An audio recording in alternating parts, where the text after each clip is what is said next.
looking through the charts, Izuku was pretty much praying that he would be on the list. He would eventually find his name somewhere in the middle. This would have been a huge relief for Izuku. He would have actually sighed in relief, which would honestly surprise him. This was probably the first time he was showing such an emotion, especially in a long time. He didn't really know how to describe it, besides feeling as if a weight was lifted off of his shoulders. Now Izuku was able to become a hero. He could help others officially. And this would immediately go to his mind, or this would end up going to his head quite a bit. The fact that he was able to freely use his quirk now in order to help others, something that he was trained in for oh so many years by the Hero Public Safety Commission. Now Izuku was finally able to use the studies that was ingrained into his mind to good use for once, without having to be reprimanded for it. Unfortunately, that wasn't necessarily the same for people like Bakugo and, Todoroki. People like them, they ended up, not making it. They basically did not end up meeting a cut, which would honestly infuriate Bakugo, while Todoroki, he would just continue to be somber and quiet about the situation, reflecting on what he could have done differently in order to possibly get his hero license, just as everybody else did. Unfortunately, now they had to do remedial training if they wish to ever become heroes, get their hero licenses. Izuku, he would have just gone on about his day though. He would just explore the places now. With his newfound ability to use his quirk freely, he would try and scout, you could say. He would do some form of scouting throughout the day, helping to stop some petty crimes here and there, and he would also help ladies take their kids off by the tree. Basically, he would help with petty crimes, help resolve these petty crimes, and he would also go on to help with delivering cats off of some trees, just like a firefighter would do at times, something that firefighters were famously known for doing, helping cats come off of trees and be delivered back to their owners. But Izuku, he would enjoy this. Interestingly enough, he never thought that he would really enjoy this. He never thought he would have such a feeling for helping people, even if he was awkward with the dialogue part. That was something he was still trying to work on. He just had some issues with communicating for the longest, since he really only ever really communicated with his older brother figure, Hawks, for the longest, and some of the Hero Public Safety Commission members as well. But for the most part, his childhood was mostly self-contained. He didn't really talk to that many people, so having to talk to people now was hard for Izuku. But that didn't necessarily mean that he was going to quit trying to become a hero. No, he was just going to have to adapt. This was something that he had been trying to do throughout this school year as well, trying to adapt to this new situation. And although he had gotten better, he still had to acknowledge that there was some faults in his communication skills that he needed to work on, and especially when it came on to showing his emotions as well. He was an emotional train wreck, you could say, with how he usually kept his emotions bottled up. He didn't really have that much of a reaction in most things, but that would eventually change. You see, one day after the hero license exams, the kids, they would now be looking into doing internships once more. This time it would be for a longer amount of time, more than just a week. unlike the very first time. They would get more experience in the work field with these new internships of theirs.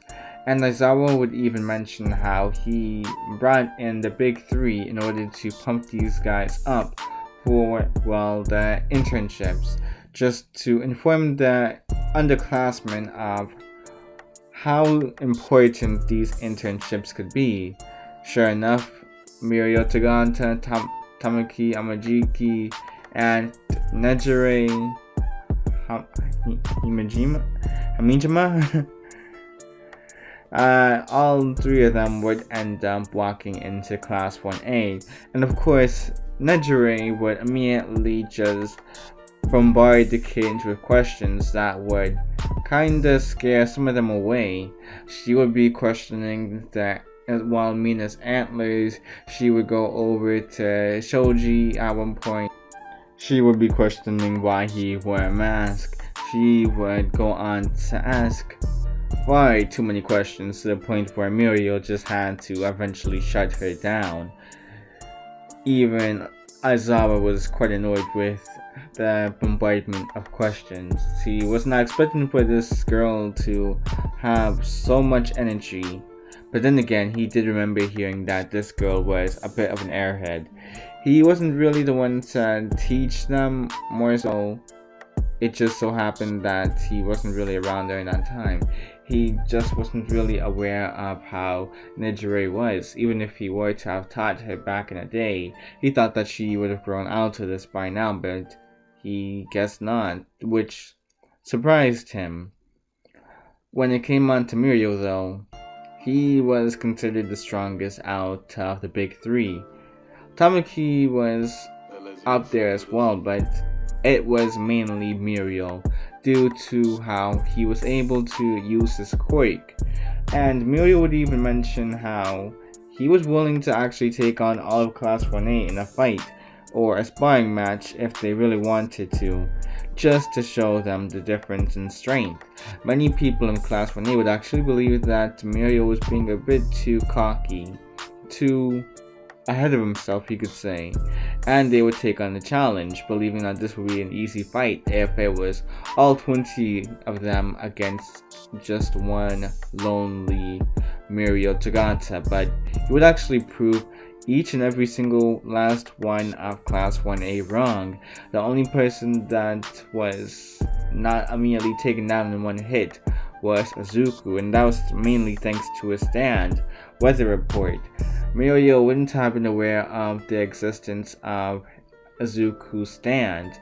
All he knew was that Izuku had some form of weather manipulation, which he had to be a bit careful about. When it came on to everybody else from Class 1A, they didn't have nearly as powerful AoE attacks.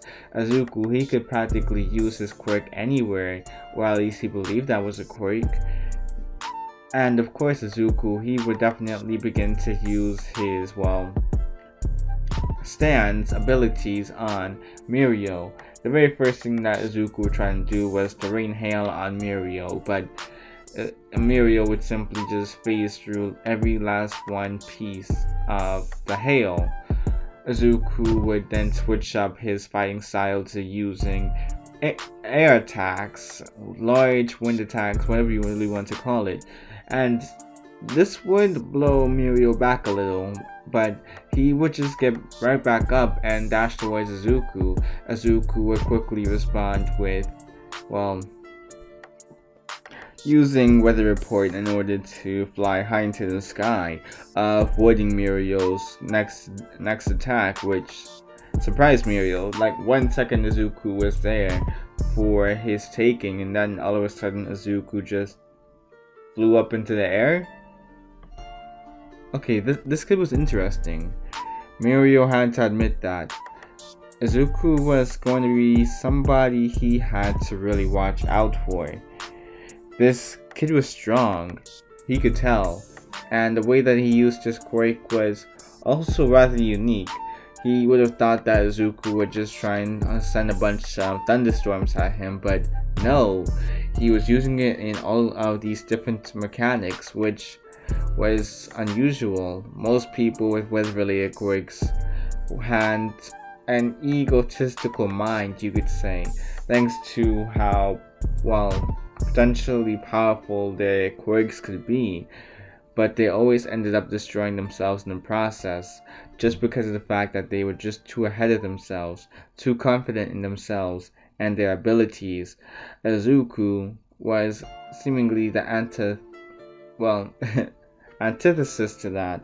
He seemed to be the exact opposite compared to everybody else. Sure, Izuku seemed rather confident in his abilities, but he had good reason to be confident, and he wasn't going to allow his confidence in his abilities to overshine or just blind his understanding of the world. Izuku wasn't dumb. That's something that Mirio had to admit.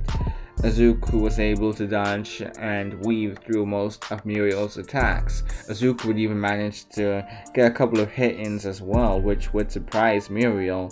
Not only that, but at times he felt as if a second punch was delivered to him, which he couldn't really tell from where though. But this, of course, would end up being Izuku's stand. Weather Report added once again. Weather Report would have used the distractions in order to land serious blows to Mirio, and Mirio would actually be kind of dazed, but in the end, Mirio would still manage to take home victory against Izuku, thanks to the fact that he just was far too unpredictable for Izuku's movements, or Izuku's calculations of his movements. Mirio would have explained that Izuku did a really good job, especially compared to everybody else. He shouldn't really look down on his abilities if that was what his mind was going to. Izuku was still rather young, but the fact that he was able to even keep up with Mirio in the first place was already showing just how much potential he really had. He had a weather manipulation quirk at that as well. And he would mention the whole issue with weather manipulation quirks, the fact that people always seem to get cocky whenever they had them. Izuku just seemed to not necessarily be the case. He even trained his physical body unlike others, which was an unusual thing as well. Most of them, they would just focus their whole hearts on just extending the range of their quirks for no good reason, but Izuku, he was focusing on extending the range, adding more to his versatility, and then even training his body at that. Mirio had to admit that Izuku was a rather smart individual. He wanted him to join Sir Night Eye's, business, you could say. He wanted him to join Sir Night Eye as an intern, you could say. He wanted Izuku to join Sir Night Eye's agency for a little while, because he would explain to the rest of the class one day how his quirk actually worked. His quirk wasn't really all that great. He made it strong, actually. Sure, many people thought that his quirk was rather strong, but it actually had more downsides to it than pros, such as the fact that he wouldn't be able to hear anything, see anything, touch anything. It was quite literally as if he just became completely disconnected with the world, with all of his senses literally just disappearing in an instant whenever he used his quirk on his whole body.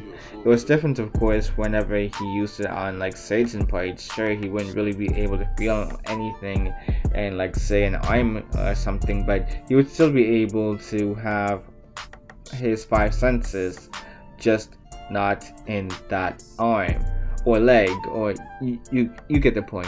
Basically, if it was just a specific body part, then he would be fine, but the whole body, that was a whole another issue in general. And many people hearing his story would actually feel rather bad for Mirio. They will comment on how they genuinely thought that his quirk was rather strong though, and the fact that he was able to make such a quirk work to his advantage. This kind of inspired many people within Class 1A to try and strive to be just like him. Izuku, hearing his story, would actually be interested as well. Turn a weak quirk into a strong quirk. Izuku already had a strong quirk, or stand, so he was wondering what would happen if he were to go on and try to make his quirk even stronger, make his stand stronger, whatever you really call it. And he would actually walk up to Mirio. Mirio would actually be glad to see Izuku, and he would have been the one to speak up praise, mentioning how he felt as if Izuku joining Sir Night Eye's agency would probably be a good idea, especially with how strict, well, Sir Night Eye could be at times. He would be able to definitely whip Izuku into shape if he wasn't already, and with Izuku's serious tone as well. This was something that could maybe be something that could make or break Izuku in the long run if he were to continue to intern with Sir Night Eye, because, well, Mirio would explain that Sir Night Eye, although he seemed to keep a very serious demeanor, he actually really enjoyed jokes. He figured that laughter was an important part of society, and he wouldn't be all that wrong either. But Izuku would just be kind of bizarred out hearing that last tidbit. The fact that this guy was so focused on,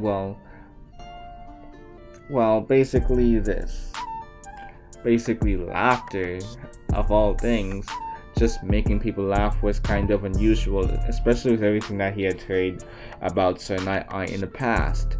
This was very out of character for Sir Night Eye, and he kind of didn't believe it at first either. He wanted to see this for his own eyes, and Mirio would be happy to oblige. He would take Izuku to Sir Night Eye's agency, only to find that Sir Night Eye already had one of his employees, or sidekicks, attached to this sort of torture device, you could say, except it tickled her multiple times over, and she had hiccups and everything. Izuku would be extremely confused, wondering just what was going on, until Mirio explained that, somebody told a bad joke, and this was their punishment. Izuku would just blink at Mirio as if he was serious. There was no way he was serious, right? To just put somebody onto this torture machine all because they could not make you laugh. That was insane in Izuku's book, but there wasn't really much that he could do. It wasn't like it was his agency or something. This was just going to be another thing Izuku was going to have to adapt to, he supposed. And Sir Night Eye would actually be right there as well. He would bring up his name and Mirio's name as well before looking at Izuku, mentioning how he must be the weather report dude, the weather kid. And Izuku would simply nod his head. Sir Night Eye would explain that he'd been looking into Izuku for a little while now, and he realized that Izuku definitely had a great amount of potential. They just needed to learn how to harness it even better than Izuku's already harnessed it now. They figured that they could push Izuku's limits if they really tried. There was bound to be ways to really unlock everything that Izuku could possibly do with this quirk of his, but they also needed to form structure within Izuku as well. This was what was the whole point of, Sir Night Eye's agency, to build structure within future heroes, to help people in need, all of this mumbo jumbo, but, Sir Night Eye actually meant this. He meant every last word that he said, and this kinda impressed Izuku. You could tell that this guy was really adamant on what he was saying. Sir Night Eye wouldn't hesitate to sign Izuku's papers whatsoever. He wanted Izuku on his team after all. Such a quirk could not go to waste. And neither would somebody like Izuku go to waste either. Sir Night Eye would monitor their progress, and he would also have these two. I was about to say two, but he would also have Izuku go on and deal with some scouts, you could say, or not really scouts, more so patrolling the streets, sort of like a police officer would. And he would even at times have Mirio accompany him. especially in the more sketchy parts of the town. That's where most of the criminals were. And Izuku would be right in believing this, considering that, well, he would end up having an encounter with a man wearing a plague doctor mask, or well, a braid mask, you could say. This would have started with Izuku and Mirio simply just patrolling. These two would have been looking around the area, seeing if there was anything suspicious, until a little girl ran out to the alleyway, covered in bandages. Izuku would question why this was the case, but well, her quote-unquote father would walk out of the alleyway as well and explain that this was just a little Eri acting like a little kid again. Granted, she was a little kid, but she was acting like a brat more so. He would explain that, well, and the little Eri ended up damaging some of his properties, and therefore she needed to be punished. But the little girl decided to run out to the house instead of, well, taking a punishment of breaking one of her souvenir items. Chisaki would also explain that the bandages were because of the fact that Eri was a bit of a klutz, well, quite a bit of a klutz actually. And this would continue to be something that Izuku had quite a bit of an issue actually believing. Every last word that Chisaki said was clearly a lie. This was something that the Hero Public Safety Commission taught him from a very early age, how to detect a lie within a person. And of course, Izuku would easily be able to call Chisaki out for it. Mirio would just look at Izuku and question what he was doing.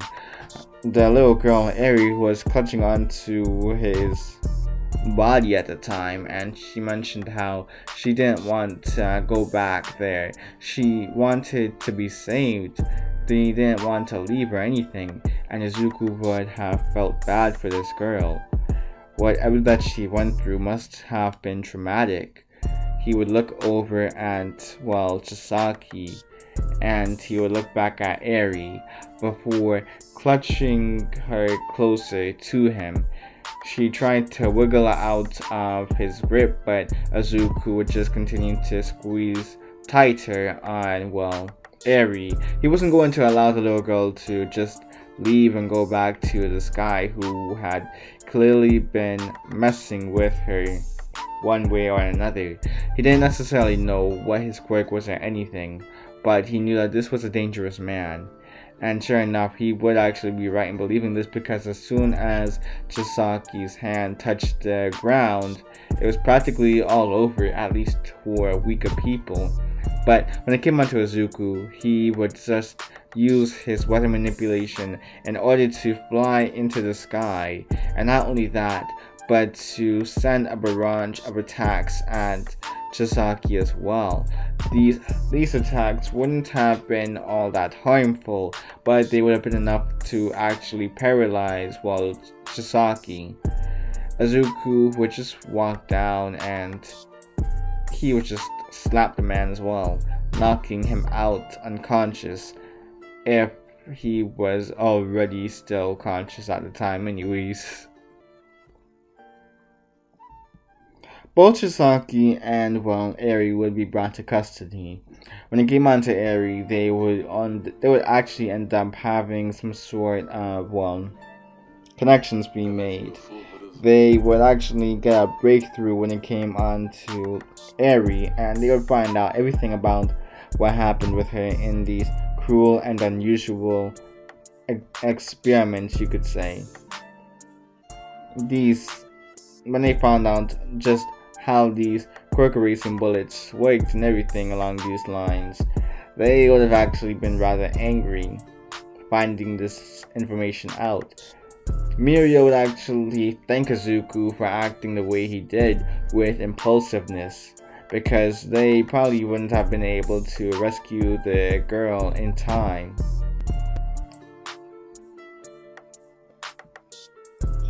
The government officials, or well, like just police officers, would also take a look at Chisaki's records as well.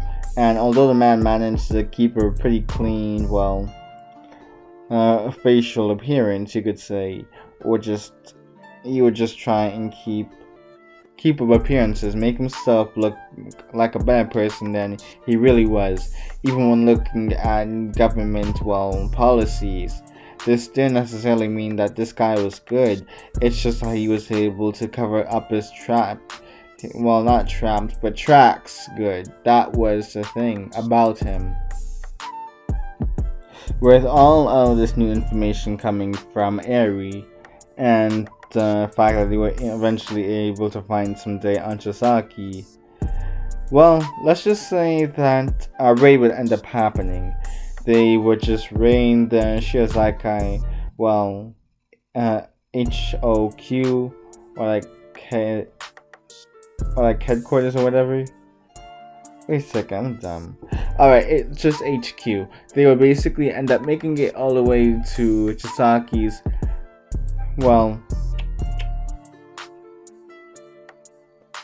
they would just be able to make it to the headquarters for the Shiozaikai, and they would go on to defeat pretty much every last member there, since Chisaki would have been imprisoned at this point after everything that they managed to find out from Eri, and the fact that Neomasa even came in at one point to confirm whether she was lying or not. And of course, Eri would reveal that she was not lying the whole time. They would immediately arrest, they would basically immediately arrest Chisaki, and he would be sent to prison to rot for the rest of his days. When it came on to his gang members as well, they had no leader, and therefore Izuku would end up, participating in this raid, and they would just annihilate pretty much everybody there. They would annihilate every last one of, the enemies.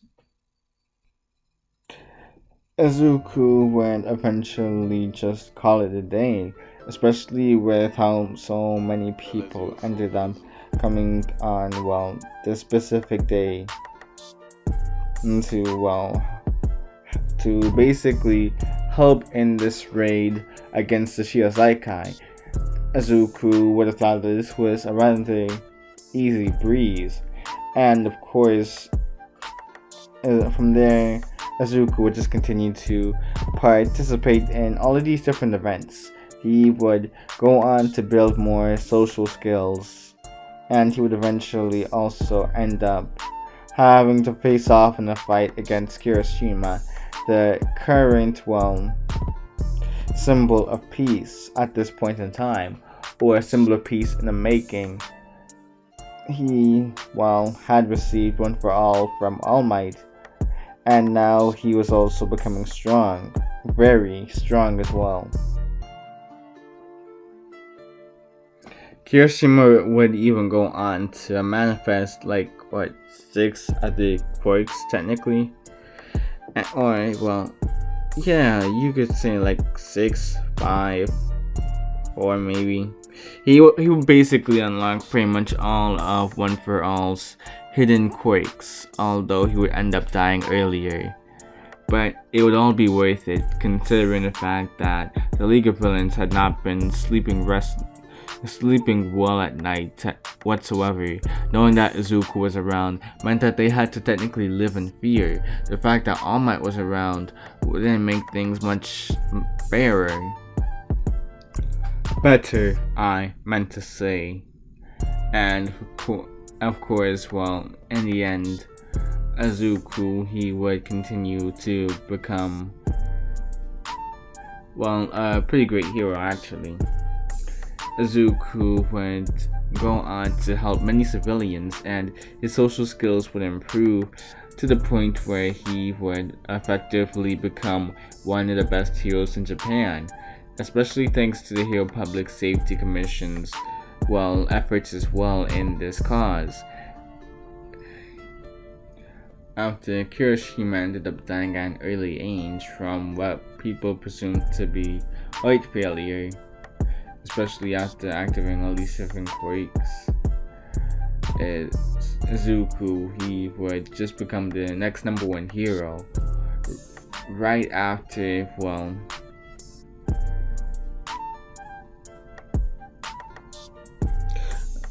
let's see, how should I say this? You know what, I'm just gonna say it. After Kirishima's death. After Kirishima ended up dying because of height failure due to having so many quirks in one person. Well, Izuku, he would have just watched. He would have just kept on performing. He would have just, well, when I say watch, yeah, I definitely just meant observe. He would basically observe everything.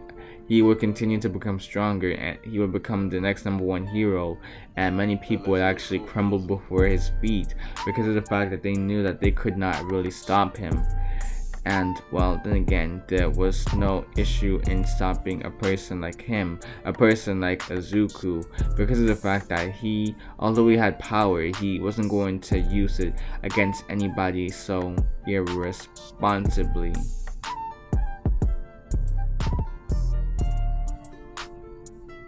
But yeah, this is basically the end of the video, guys. And I'm extremely tired, if you guys cannot already tell with how I kind of zone out at times. But yeah, this is basically KingTitanX signing out. It's your boy KingTitanX signing. it's your boy KingTitanX signing out. Peace. You guys already know the deal. Go check the description if you're interested in these sort of content, in these sort of contact levels. But yeah, well, I really have nothing else to say. If you like the video, maybe comment, leave a like, and yeah, that's literally about it. I'm very tired to even really focus properly. But yeah, I'm out.